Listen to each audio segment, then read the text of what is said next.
Je suis Julien Salanier, je suis enseignant-chercheur, je suis responsable du parcours conseiller en développement territorial, qui est le parcours de deuxième année de master de la mention de master analyse et politique économique.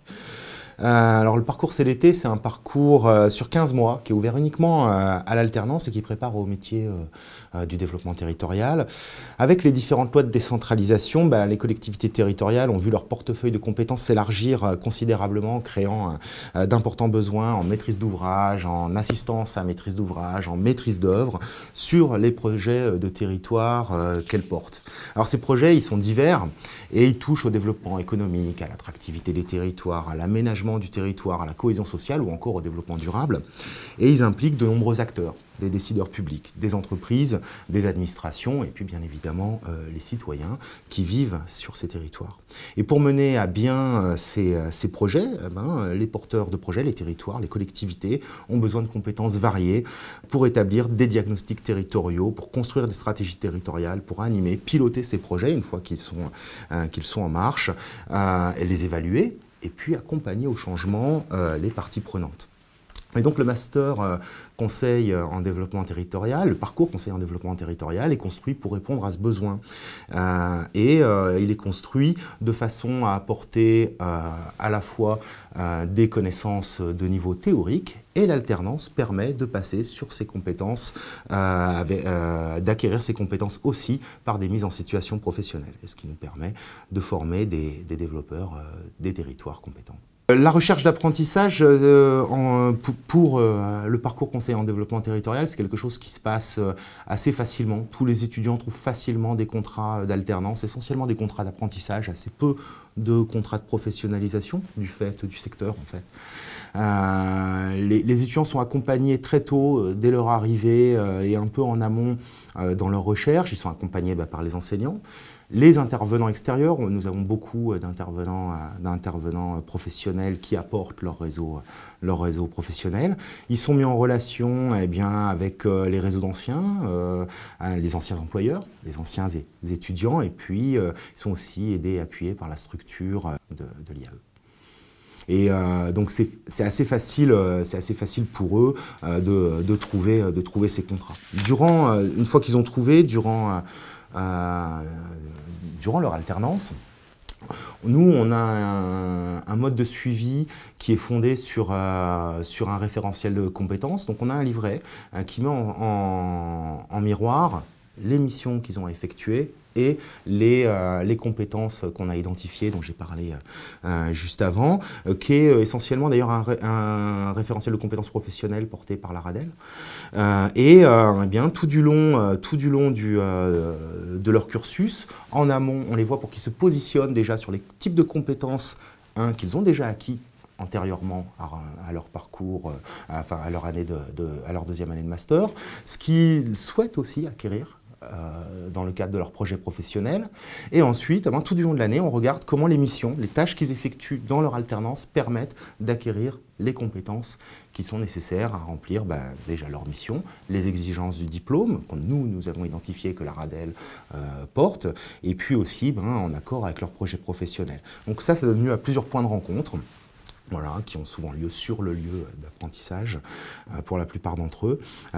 Nous en avons 5. Et puis ensuite, en fin d'année, il y a un bilan de compétences où ça permet, c'est l'occasion de voir un petit peu comment on a pu construire le portefeuille de compétences. On ne les acquiert pas toutes, bien évidemment. Il faut plus d'une vie pour toutes les acquérir. Mais comment s'est construit ce portefeuille? Et ça permet de se placer, de s'identifier en tout cas, et de se positionner sur le marché de l'emploi. Les avantages pour les étudiants, le premier bien évidemment, c'est que l'alternance est avant tout un outil pédagogique. Il y a beaucoup de compétences qu'on peut acquérir dans le cadre classique, d'enseignement classique en classe, en amphithéâtre ou en classe, alors que, comme par exemple, apprendre un théorème, apprendre de l'anglais, ça c'est des choses qui se font bien en classe. Pour tout un tas de compétences, conduire une réunion, conduire un diagnostic stratégique, essayer de le construire avec des acteurs, C'est très très difficile de faire ça dans un cadre classique. Alors c'est là que l'outil alternance intervient et permet justement de monter en compétence sur ces compétences qui sont difficiles à acquérir dans le cadre classique. C'est le premier avantage pour les étudiants. Monter en compétence sur les compétences qui sont difficiles à acquérir dans un cadre de formation classique. Bien évidemment, il y a aussi le fait que ça constitue en parallèle une première expérience professionnelle, un premier test, qui permet aussi cette expérience professionnelle, au-delà de l'acquisition des compétences, qui est vraiment le but premier de l'alternance, de se créer un réseau professionnel. Et ça, c'est vraiment un avantage très fort derrière sur le marché de l'emploi. C'est aussi une première expérience du marché du travail, une vraie première expérience. On a des étudiants qui s'inscrivent dans les cursus en alternance qui ont souvent eu à négocier un stage. Là, il faut négocier un contrat de travail. Et ça, c'est vraiment quelque chose aussi, pareil, c'est une vraie expérience qui leur permet à eux aussi de prendre confiance, de se valider. J'ai un professionnel qui m'a fait confiance, et donc de se transposer directement en situation professionnelle. Et ça a un effet induit très fort pour nous, porteurs de formation, voilà, et puis enseignants, c'est que nos étudiants ne sont plus jamais pareils après pendant l'année. Pendant tout le cursus, c'est des professionnels. C'est des professionnels et donc ils n'ont pas tout à fait la même attente. Ils sont très proactifs, ils deviennent très proactifs parce qu'ils sont en situation professionnelle et ils veulent monter en compétences. Et donc les situations pédagogiques que nous, on peut avoir derrière, pendant toute l'année avec eux, donnent lieu à des échanges qui sont très riches. Et puis enfin, le dernier avantage pour des étudiants, c'est bien évidemment que c'est un contrat professionnel, donc rémunéré. Du côté des entreprises, quand elles accueillent un alternant, surtout en tout cas dans le secteur qui est le nôtre, le conseil en développement territorial, que ce soit les collectivités ou les cabinets d'études et de conseil, c'est-à-dire la maîtrise d'ouvrage ou l'assistance à maîtrise d'ouvrage ou la maîtrise d'œuvre, sont sur des projets de territoire, des choses à durée finie, qui souvent se formalisent dans le cadre d'appels d'offres. Et donc, ces collectivités et ces cabinets de conseil, ils ont une activité sur ces projets qui est très fluctuante. Et donc, pour notre secteur, l'alternance, et c'est pour ça aussi que c'est assez facile finalement d'en trouver, fait qu'il y a des projets qui se montent en permanence. Et donc, il y a une demande et un renouvellement, et notamment pour des contrats de type CDI. Qui sont les contrats, la majorité des contrats d'alternance. Donc ça, c'est probablement le premier avantage, en tout cas pour les entreprises et collectivités du secteur. Elles ont aussi l'avantage d'avoir des aides qui leur permettent de prendre le risque de s'engager avec un étudiant qu'on peut ne pas connaître antérieurement, qu'on va découvrir pendant l'année, dont on a pu s'entretenir avec lui dans un entretien d'embauche, on a pu tester un petit peu ses compétences, mais on n'est jamais vraiment sûr qu'il va pouvoir assurer ses missions. Là, on va pouvoir le faire dans un cadre aidé, donc finalement en supportant assez peu de risques pour l'entreprise ou pour la collectivité.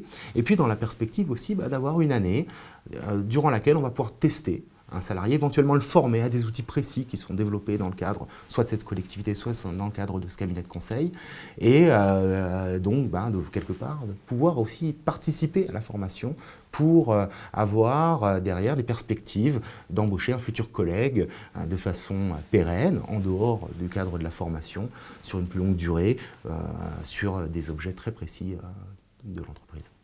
Dans le parcours CDT, les taux d'insertion professionnelle sont particulièrement bons, supérieurs à 90% à 3 mois. Quel est le rôle que joue l'alternance dans cette réussite? Alors ça, c'est probablement une question à laquelle il est très très dur de répondre. Pour ça, pour pouvoir répondre de façon pertinente à cette question, il faudra avoir une idée très précise de ce qu'aurait été la situation de nos étudiants s'ils n'avaient pas eu cette expérience pédagogique et professionnelle qu'est l'alternance. Et dans le cas du parcours conseil en développement territorial, on peut préjuger qu'elle aurait été très bonne de toute façon. On a d'excellents élèves autonomes, doués, brillants. C'est un parcours qui est mis en place conjointement entre l'IAE et Sciences Po. Donc on a vraiment des étudiants qui sont tous très bons. Et puis on a des métiers qui sont en pleine mutation, qui sont très recherchés, avec un secteur en lui-même, celui du développement, du fait des lois de décentralisation qui ont donné de nouvelles compétences aux collectivités, fait que le marché n'est pas du tout saturé, il est en pleine croissance. Donc les perspectives d'emploi sont très bonnes pour le parcours. Et les étudiants qui en sortent et qui expliquent des taux d'insertion très élevés. Ceci dit, l'alternance apporte quand même de nombreux bénéfices à nos étudiants. Et parmi ces bénéfices, il y a du fait que c'est une première expérience professionnelle sur des missions de développeurs qui sont par essence extrêmement complexes, d'avoir fait ses preuves. Ça, c'est vraiment le premier bénéfice pour eux, être capable d'arriver avec derrière un référentiel d'expérience réussie en disant voilà ce que je sais faire et dans les problématiques qui seront les vôtres, j'en aurais sûrement rencontré avec succès, je pourrais m'adapter. Il y a déjà un peu cet élément d'avoir déjà fait ses preuves qui va être très fort, cette expérience professionnelle qui va être validée. Et puis il y a aussi l'autre gros avantage de l'alternance en termes d'insertion pour l'emploi, c'est le réseau professionnel qu'on a pu se constituer. C'est très très difficile, comme je l'ai dit, d'avoir une idée un petit peu sur le bénéfice de l'alternance. Mais en conseil en développement territorial, on a régulièrement des alternants qui continuent dans la même entreprise ou dans la même collectivité que là où ils ont effectué leur alternance. Je dirais quelque part entre un quart et un tiers des étudiants qui continuent sur ces missions, soit dans le cadre d'un CDD, sur une courte durée, parce que les missions en elles-mêmes ne sont pas finies, soit qui embrayent directement sur d'autres missions. Et puis, on en a d'autres qui ne trouvent pas directement dans la structure d'accueil où ils ont effectué leur alternance, mais qui vont trouver dans les partenaires de cette structure d'accueil.